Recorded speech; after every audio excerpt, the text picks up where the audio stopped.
The title of tonight's message is this: R.I.P. to gossip. R.I.P. to gossip. Turn my hat around for this. Why that? Because most in this room would never imagine taking somebody's life. But every week, we assassinate people's character and reputation with our words. I believe that gossip, everybody say gossip. I believe that gossip is the anti-gospel. I believe that gossip is the anti-gospel. Why do I think that? Because the gospel is built on restoration. Gossip is built on destruction. The dilemma is that we share a lot more gossip than we do the gospel. And I wonder how many of us would be guilty of the fact that we have shared many more frustrations this week than our faith. Ephesians 4:29 says, let no unwholesome talk come out of your mouth. Why is that? Because when gossip, when slander is your first reaction, grace will never be your reputation. We call it small talk, chit chat, but heaven calls it sin talk. George Harrison says it this way. I thought it was a cool quote. He said that gossip is the devil's radio. Don't be a broadcaster. Let me try and illustrate it to you this way. I've shared this illustration before, but I feel like it's helpful for those who are new or maybe for those who have forgotten. Let me try and illustrate to you the level of severity of slander. I am a proud husband and a proud father to Henry James Henderson, and a proud husband to Danielle Renee Henderson. I have a picture of those two up on the screen. I think we had that picture in the Pro Presenter. That's Danielle, obviously. Cody, who took a picture. And Henry, my young boy right there. He's about like 1.5 right now. Good guy, look at him. Dressing fly. Just like his dad. Just kidding. With that said, I want to tell you a story. Danielle had just had Henry. So Henry obviously is a little older now, but back then he was like 9 weeks old. I'm talking little baby. Just had this guy. And this is the first time when a baby's like 6 weeks old, 9 weeks old, to start taking him out in public. And so we start taking him around, and people are like, oh my gosh, what a cute baby, whatever. And one of our old volunteers comes up, a young man, and he says, oh my gosh, Nick, your son, what's his name? I said, man, his name's Henry. And he looks at me funny. I was like, okay. And he said, he kind of starts to smile, and he says, like Henry Henderson? It's like, yeah, it's like an alliteration. It's funny, right? And he said, now keep in mind, me and this young man have already had a Christ-like confrontation and conversation. But he said to me, man, Nick, to my 9-week-old baby, man, Nick, don't you think that's kind of a silly name? And I'm like, I can't take it back now. He's already here. He's already a baby. And externally, I probably said something to the effect of, yeah, you're probably right. Internally, I probably thought, man, forget this dude. Like, who's this guy I think he is? But I thought back, why was I so frustrated at that? The principle. You can't talk mess about my kid and be cool with me. Spiritually speaking, you can't say you love the Father and slander his family. Because if gossip about my son bothers me, imagine what slander about God's kids does to him. You see, I find slander so significant that we have a rule on our team. We have a beautiful staff team, Carly, Jacob, Julia, and Lisa. They do a great job, absolutely. They make this thing go. They help you guys find friends and follow Jesus. Incredible team. With that said, we have one rule. One rule. The number one cardinal rule of our team, our staff team, is that you must protect the team. You protect the team. Everybody say protect. That means this. Listen, in meetings, we're going to disagree. We're gonna get frustrated at each other. We're gonna get in fiery conversations. We're gonna go back and forth. We're going to be at odds. And we can do that in this office. But when we walk out of this office, do not go out there and engage in negative rhetoric about anybody on this team. Don't do that. Why is that? I'm gonna teach you something. Because disagreement does not destroy a team.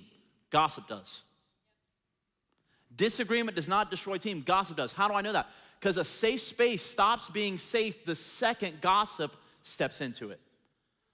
Gossip will eradicate camaraderie. It eradicates connection. Gossip is the ministry and community killer. Nothing will dismantle a ministry faster than slander and gossip. It's a ministry and community killer. And here's the problem. Most of us are holding the knife. Here's the dilemma.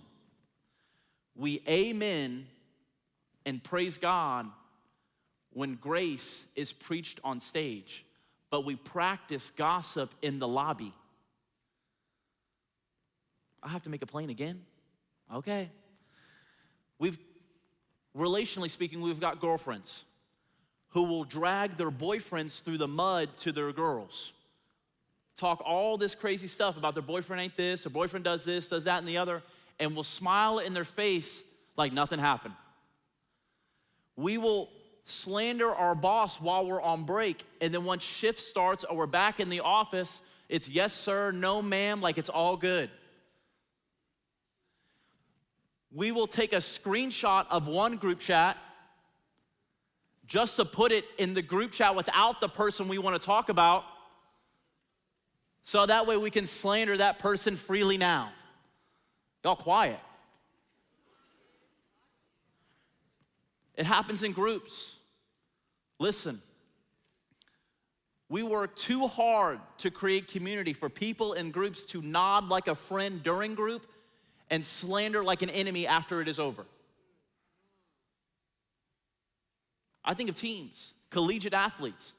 I wonder how many of us are guilty of trash talking our teammates more in the locker room than we cheer for them on the field. Hiding behind this idea that I'm just being honest. And I would say, no, you're just being cruel. Listen, gossip is dangerous because of how normalized and natural it feels. That's why it is so dangerous. That's why even getting through to you in this moment is difficult. Trying to shake you awake to the fact that this is all of our problem. The question is not, do we gossip? The question is, why we gossip. I'm gonna teach you a little bit right here. I wanna get into a few things. So if you're taking notes today, I would write this down. The cause of gossip, the cost of gossip, and eventually we're gonna get into what is gonna be the cure for gossip. I'm gonna give you a solution to slander in your life and other people's life.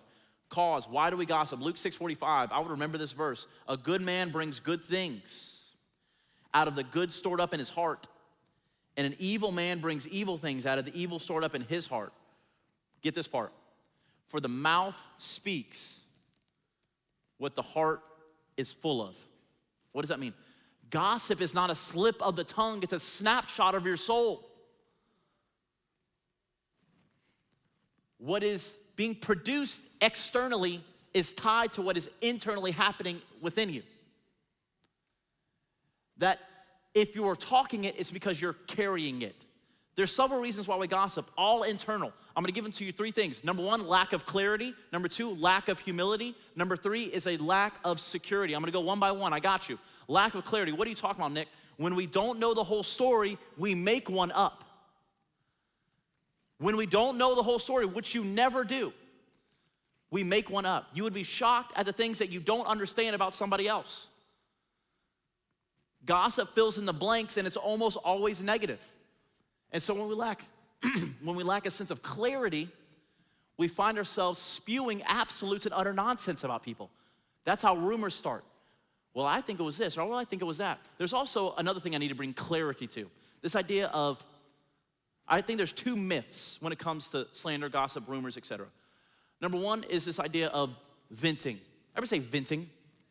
Yeah, people say I'm just venting.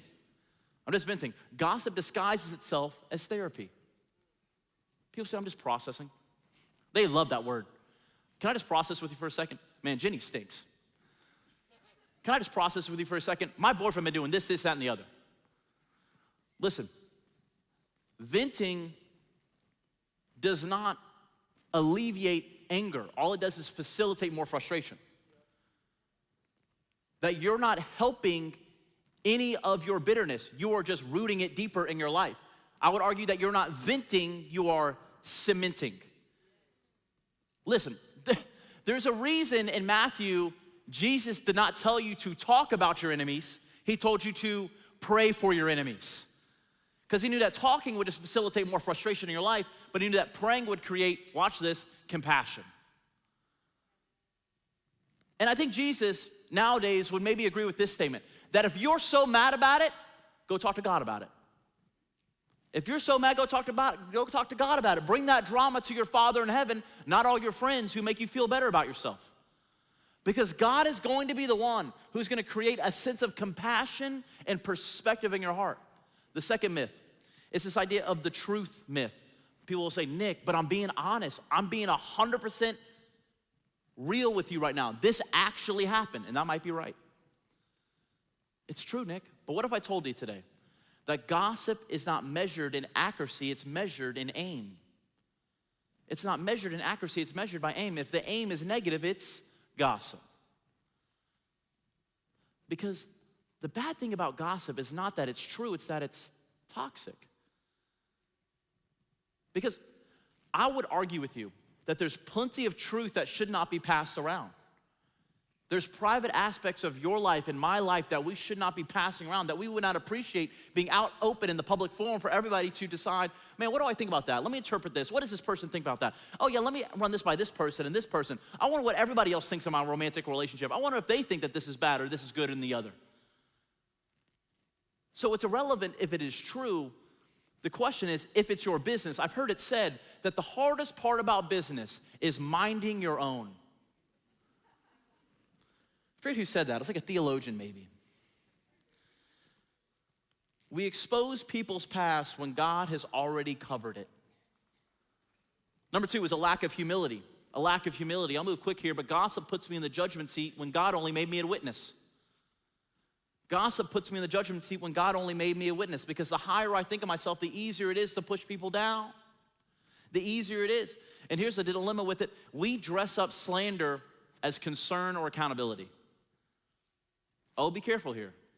We dress up slander like concern or accountability. What do you mean by that, Nick? I'm saying, you get in there and you get with your friend, your accountability group or whatever, like, hey, I'm worried about Jeff. I'm worried about Jennifer. Yeah, I heard her and her boyfriend just broke up. Oh yeah, it was brutal. Yeah, she was telling me they were this, and then he said that, and then yeah, it was bad. And then she said this, and I was like, oh my gosh, that was crazy. I would never do that. But and so I just feel like maybe we should reach out to her. I don't know, probably just pray for her honestly, or maybe not. Or we can just keep talking about it for the whole time. But it dresses itself up as a level of concern or accountability. That's why Bible studies turn into gossip sessions so quickly. This is why I'm talking to a bunch of Christians about slander. Because I feel like if anybody is worse about it, it's us. I would argue that Christians are worse about gossip than the world. Because we dress it up as spiritual different things when really we're just seeking to talk the negative things about somebody else's life because it makes us feel better about our own. Which brings me to the next one, a lack of security.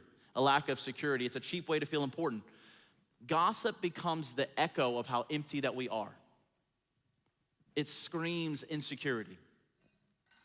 It screams insecurity because what we say about other people reveals a lot more about us than it does about them. Reveals a lot more about us than it does about them. It's significant. It's a counterfeit sense of control, influence, and superiority, because you gotta think about this for a second. It's two people bashing a third person to bond. That sounds odd to me. And it feels like those are good conversations. Like, man, we could just talk forever. I bet you could talk about somebody else's business. It's unity through division. And it feels like connection, but really it's corrosion. It's a lack of security. And listen, go with me here. I think our hearts crave clarity. We crave humility. We crave a sense of security. But gossip is a cheap substitute to get it. But here's the problem. Gossip does not stay cheap. Eventually, it will cost you something. It will cost you and your community. Let's go to number two. Cost. What gossip cost you? What gossip will cost you? It says this in Proverbs 18:21. Y'all still with me? Y'all still with me? Everybody still with me? Proverbs 18:21. It says the tongue, your words, AKA the tongue has the power of life and death, and those who love it will eat its fruits. Okay, what does this mean here? Let me try and explain this. The tongue has the power of life and death. What does that mean? To watch your words. Watch what you say because it's significant. Don't be a loose-lipped person. Be very disciplined with your verbiage. The tongue has the power of life and death, and gossip always chooses death. This is what makes gossip so destructive. It's a sin multiplier. Everybody say multiplier. Listen, this is why I'm very hard on gossip, because there's not many sins that create 3 sins with 1 sin. Gossip is the sin that does that. Watch out. One person falls into this temptation, and you have 3 people who potentially are now in sin. Let me tell you why. Of course, you have the gossiper who is now in sin, but you also have, number 2, the listener who is now being engaged in this negative rhetoric, and they're buying into your stuff too. And then you have who I call the struggler. This is the person who's being gossiped about because they have been, they have been failed of the opportunity to be confronted. Let me explain. You have course sin number 1. You have the gossiper. How do they sin? They sin by slandering someone made in the image of God. You know what I'm saying? I'm talking about maligning a masterpiece made by the Lord. I'm talking about not watching their words with something that is fearfully and wonderfully made. And so they are in sin. They're not just talking, they're tearing down. And the problem with that in a ministry like this is that we do not look down on somebody unless we are helping them up. And so we see the gossiper in this situation, they're in sin. Okay, that's the pretty obvious part, because people will be talking about people's breakup as entertainment as opposed to being there for them, criticizing a group leader's style as opposed to building them up and encouraging them along the way, helping them get better. Sin number 2 is the listener. Here's the part that I want to talk about a little bit. They sin, everybody say sin. This is what I need you to get down. A lot of people think the sinner is just the gossiper, but it's not. They sin by being drawn into negativity, tempted to either agree, spread further, or silently endorse it. People make the argument sometimes that, well, Nick, I'm not gossiping. I was just kind of caught in this situation, and someone started saying this to me, and it was just like, whoa, that's like their problem, right? Like they're just negative, and I'm just sitting here. I'm just the innocent bystander of what's taking place. Proverbs 17:4 would tell you differently. It says this: a wicked person listens. Everybody say listens. A wicked person listens to deceitful lips. A liar pays attention to a destructive tongue. I'm gonna help you here. So I've been in this situation often, and I failed in this situation often. And here's what I've learned as unk status. But I love you, so I'm gonna say this. It's natural to want to hear people out. But don't let the pressure to please people pull you away from glorifying God. Don't let the pressure to please people pull you away from glorifying God. Seek first the kingdom, not the affirmation of man. Because people's favor will always fail you. How do I know that? Shout out Jesus. How do I know that? Because if people gossip to you, they will gossip about you. Okay. If people gossip to you, they will gossip about you. Listen, a slanderer is a slanderer. How do I know that? Because I have been caught into temptation multiple times, and I know that someone who gets negative, juicy news from this particular avenue is going to share that a la carte. They ain't worried about who the conduit is. All they're looking for is agreement, and they will go wherever they need to go to find it. And so hopefully that depletes the desire in your heart to want to hear it. A lot of us think that we escape the sin of gossip by just being complicit and being the hearer, but that's not how that works. We have to go much further. It's this idea of even, let me make it plain for you. Staying quiet in a group chat while someone's reputation is getting torn to shreds is a sin. Leaning in to somebody when someone's really conversating like about something crazy, leaning in and saying, really? She did what? And where? And she was with who? Stop. And she said she wasn't gonna be with it. And then they were together and they posted it? Stop. Girl, I've been praying for her too. But what'd she say after?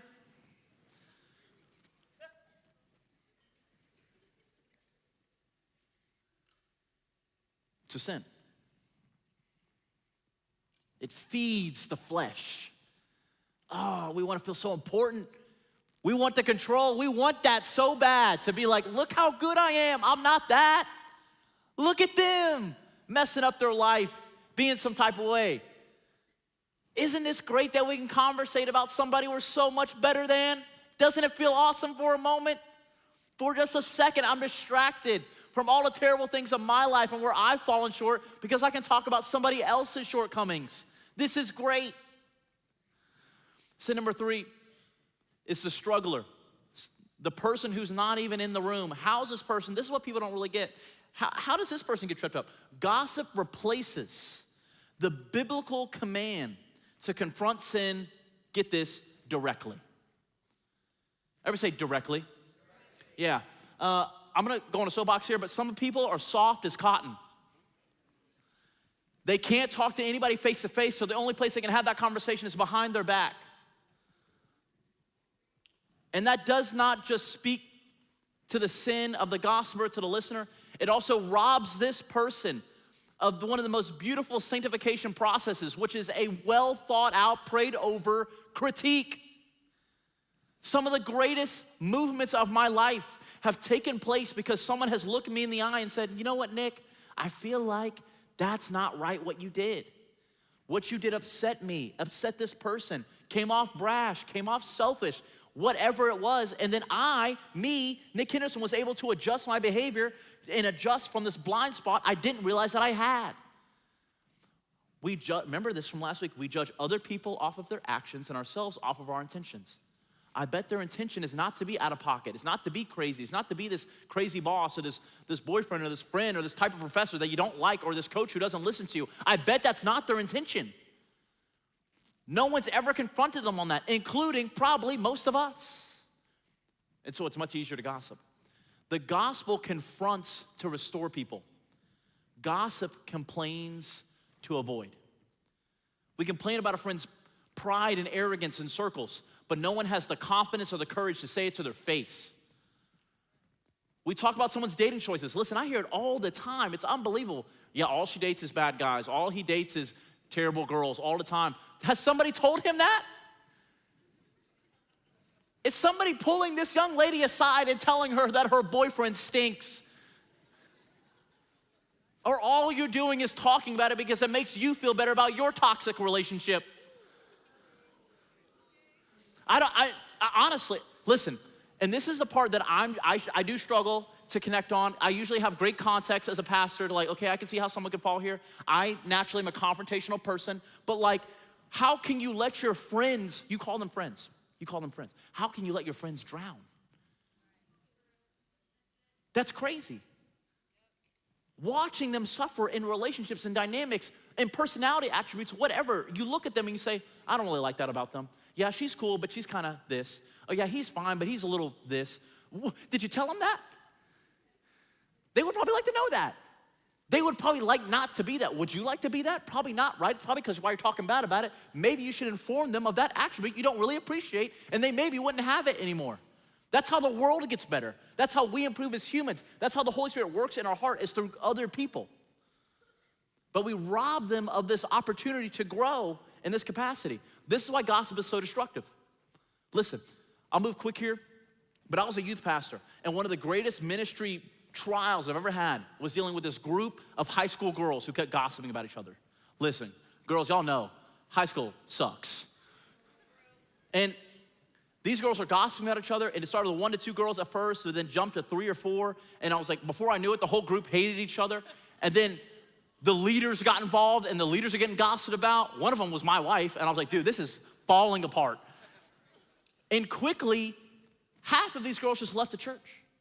They left the church, a whole segment of the ministry gone in like a month because they're slandering each other, they're gossiping at each other. It kept growing and developing and brewing, and it ruined the whole thing.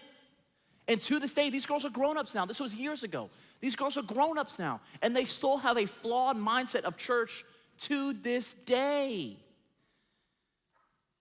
That's terrible. All over some slander, all over some trash talk. But that's how it always starts. I bet if any of you were church hurt, I bet it always stemmed from somebody talking behind your back. And so, What is this? Why would the world believe our message of grace if we don't even show it to ourselves? It's no wonder some people would rather just stay isolated and lonely than risk being torn down in a church. I don't know about you, but I want 18 to 25-year-olds to find friends, follow Jesus. And to do that, absolutely, come on, absolutely. But to do that, we're gonna need to step up our game and create a safe space where conversations are had face to face, not behind our back. Let's look at the last one. I don't wanna jump into it too much. The cure, how do we get out of gossip? Proverbs 13:3 says this: those who guard their lips preserve their lives, but those who speak rashly will come to ruin. I'm gonna move quick here. If gossip multiplies sin, what do? The cure is simple. Guard your words, guard your ears, and guard your community. I'm gonna go quick here. If you're the gossiper, this is gonna be helpful for you. If you're the gossiper, what do? Nick, I'm struggling with gossip. I'm tempted to gossip. How do I help this? Number one, first part, ask yourself, would I say this if they're standing here? That helps determine if you're a little soft piece of cotton or not. If not, don't say nothing. Go talk to God about it. Does this build up or tear down? And the last one, I love it. Do I want to solve this or spread this? What is your intent? And that will help you figure out, is this worthy of being said? Next one is activate Matthew 18 framework. How do you know who you should have a conversation with? If they're part of the problem or the solution. The problem or the solution. What do I mean by that? Matthew 18 framework goes like this. I'll move quick. You're gonna go one-on-one to them. Crazy. You're gonna talk to them, not about them. You're gonna talk to them and say something to the effect of, just like this. Are you ready? Training wheels. Hey, so-and-so, when you did A, B, and C, it made me feel X, Y, and Z. How do you process that? And that 99% of the time is gonna solve it, if you're disrespectful. If that doesn't work, you go two-on-one. You bring a friend with you who can help mediate the situation. If that fails, you bring in someone like me, someone from the church who can also help mediate the situation. That's what I do all day long. I would love to step in those situations with you. But it's at least an attempt to live at peace with everybody, as Romans 12:18 would ask us to do. So if you struggle with gossip, ask yourself those questions and confront them like Matthew 18 would tell you. Next one is this. This is where it gets a little intense. I'm not gonna lie to you. For the listener, you're thinking, okay, Nick, I have people who gossip to me. What do? I love this question. Are you ready? Someone's gossiping to you, they're getting crazy, and they're like this, that, and the other. You stop them, and you say, man, that's crazy. Everybody say, that's crazy. You say, that's crazy. And then I hit them with, what did they say when you told them that? And then they're gonna be like, well, I didn't, I'm gossiping. And then my favorite one I've been rotating in is, that doesn't sound right. What'd they say when you told them that? Now listen, I wanna teach you something here. If the person that's gossiping to you is not a Christian, like they're not a believer, they don't know Jesus, then that's where you stop. That will make it unsafe enough, that will like take the mood right out, it'll take the air right out of the balloon, and they'll move on.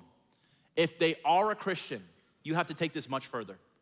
Because that person, they say they have a standard of life.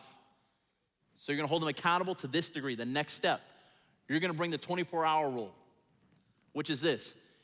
I'm gonna hit you with that, and if you're gossiping to me, I'm gonna say, what'd they say when you told them that? And they're gonna be like, well, I didn't. I'm just like, cool, you now have 24 hours to tell them that, or I will.